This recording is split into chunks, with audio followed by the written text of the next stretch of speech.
제자들이 포도나무 가지에 잘 붙어 있기만 하면 열매를 맺지 않을 수 없습니다.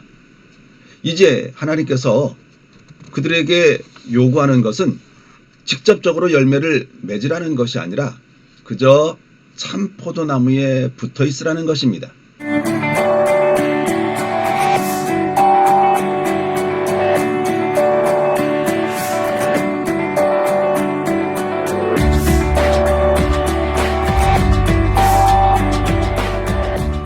여러분 안녕하세요. 반갑습니다. 한수성 목사입니다. 한 주간 잘 보내셨죠? 저도 여러분들의 응원과 기도 덕분에 한 주간 잘 보냈습니다. 오늘이 요한복음 21번째 시간입니다.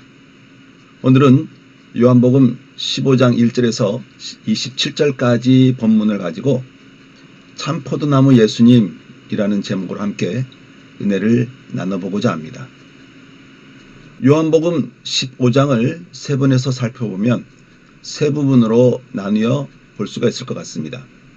먼저 1절에서 6절까지 참 포도나무의 비유, 두 번째로는 7절에서 17절까지를 비유에 근거한 사랑의 강화, 그리고 세 번째로는 18절에서 마지막 27절까지 세상의 미움과 제자들의 증거로 나누어 볼 수가 있는데요.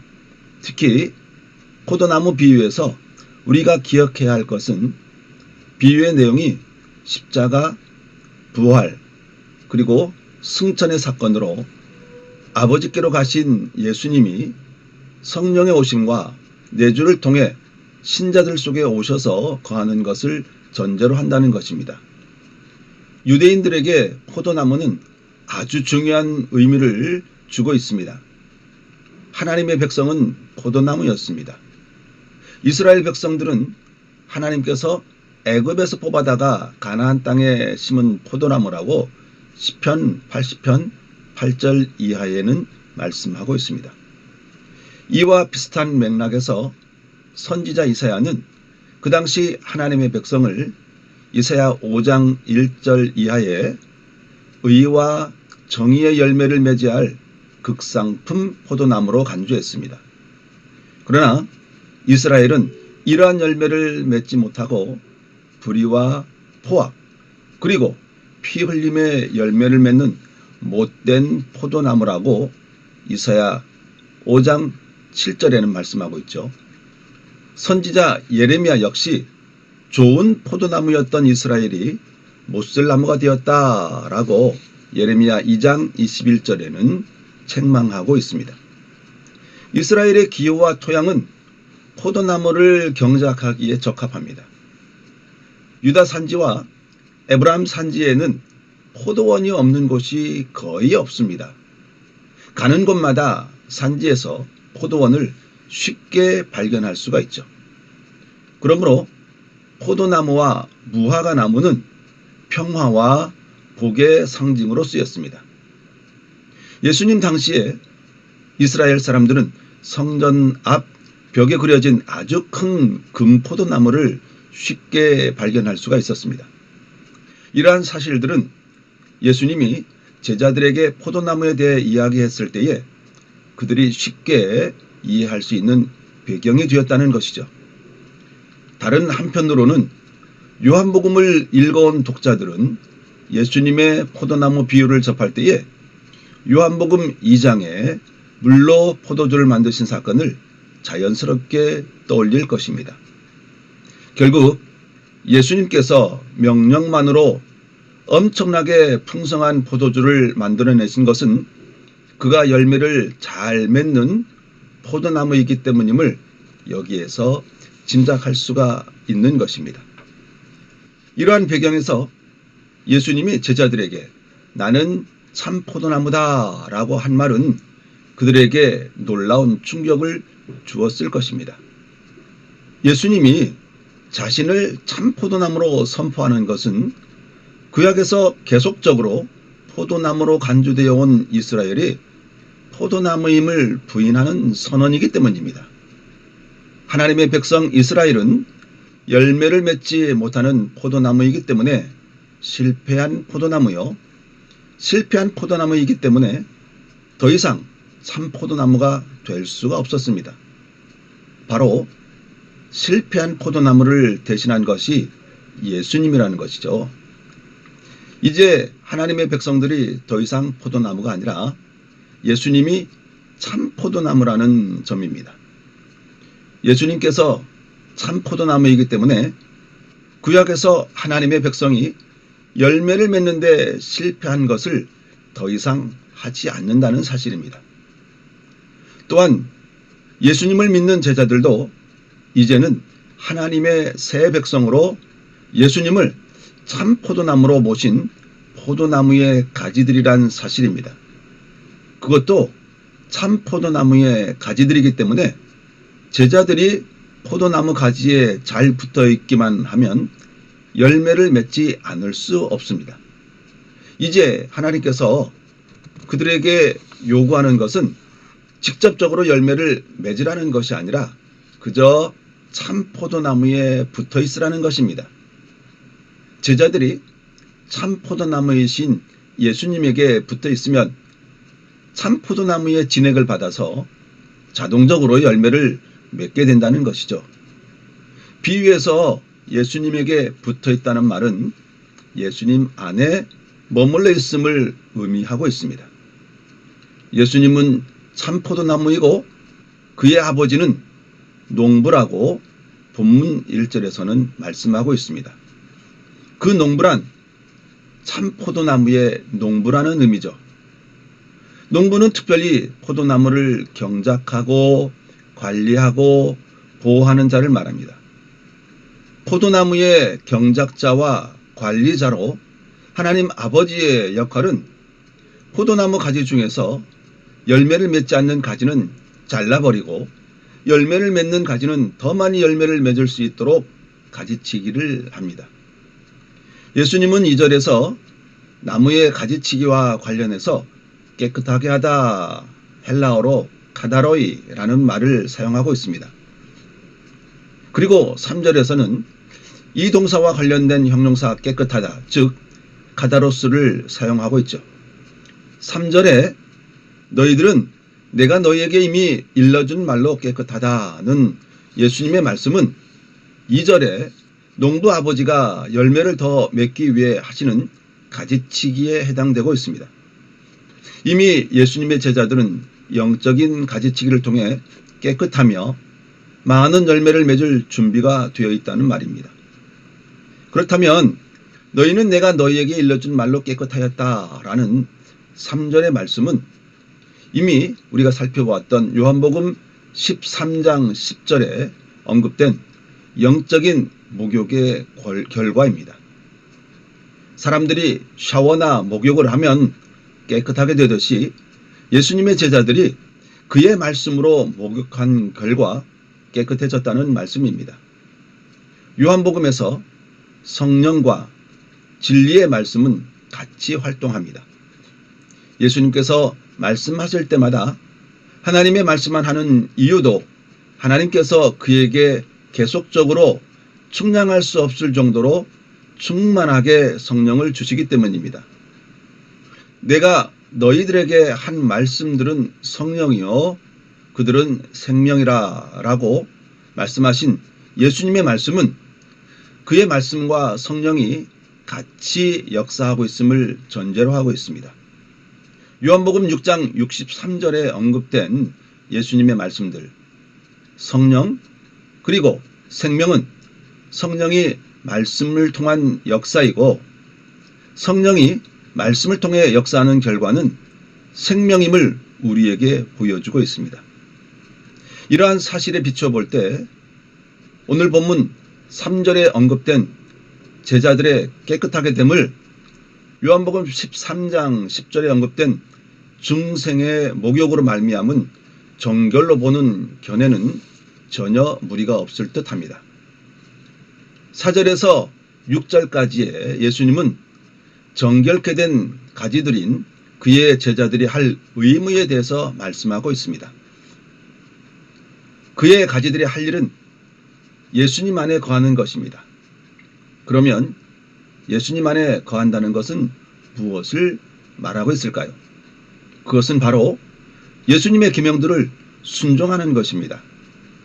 예수님께 아버지의 계명에 순종하여 아버지의 사랑 가운데 거하는 것 같이 그의 계명을 지키는 자는 예수님의 사랑 가운데 거하게 될 것입니다.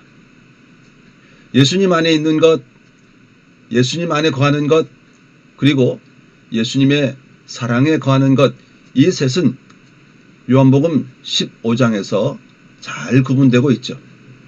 첫째, 예수님 안에 있는 것, 그것은 참 포도나무인 예수께서 소속된 포도나무의 가지가 된 것을 말하고 있습니다. 이것은 3절의 말씀대로 성령으로 말미암은 중생의 결과로 이루어진 정결의 역사로 말미암아 주어진 전적인 하나님의 은혜의 역사입니다. 온전히 하나님의 은혜로 참 포도나무에 소속된 신자가 된 것을 말하고 있죠. 여기에는 인간의 노력이 단 1%도 들어가지 않습니다.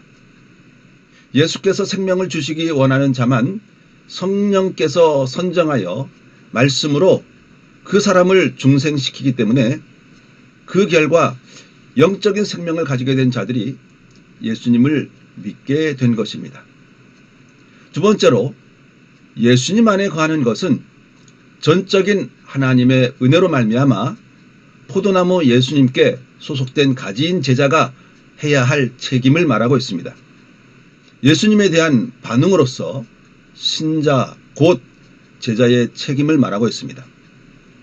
2절에서 예수님께서 말씀하신 내 속에 있는 열매 맺지 않는 모든 가지라는 표현은 은혜로 말미암은 소속의 문제와 책임의 문제를 동시에 거론하고 있습니다. 예수님 안에 속해 있으면서 열매를 맺지 못하는 자는 참으로 예수님 안에 속한 자가 아니기 때문에 당연히 열매를 맺지 못합니다.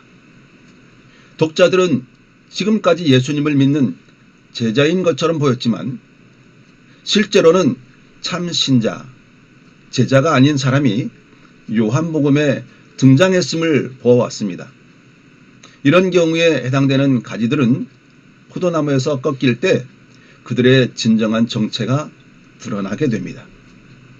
예수께서 참 포도나무의 비유를 유다가 그 현장을 떠난 다음에 말씀하셨으니 포도나무에서 꺾이는 가지 중에 대표적인 자로 가룟 유다를 생각하지 않을 수가 없습니다. 여기에서 분명한 것은 예수님께 소속되지 않는 자는 제 아무리 노력을 한다고 하더라도 예수님 안에 거할 수 없다는 것이죠. 또한 그가 예수님 안에 거할 수 없다는 것은 결과적으로 열매를 맺을 수 없다는 의미입니다.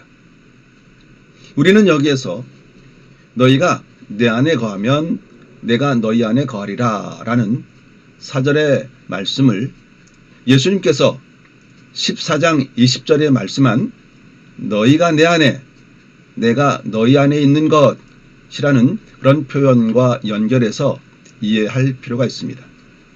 우리는 14장 20절의 말씀이 승천하신 예수님께서 성령으로 오셔서 제자들 안에 거하는 것을 의미했습니다. 그 결과로 제자들이 예수님 안에 있고 예수님은 그들 안에 있습니다. 그렇다면 오늘 본문 4절에 내 안에 거하라 라는 말씀은 성령을 통해서 내주하시는 예수님에 대한 반응임을 우리는 알 수가 있습니다.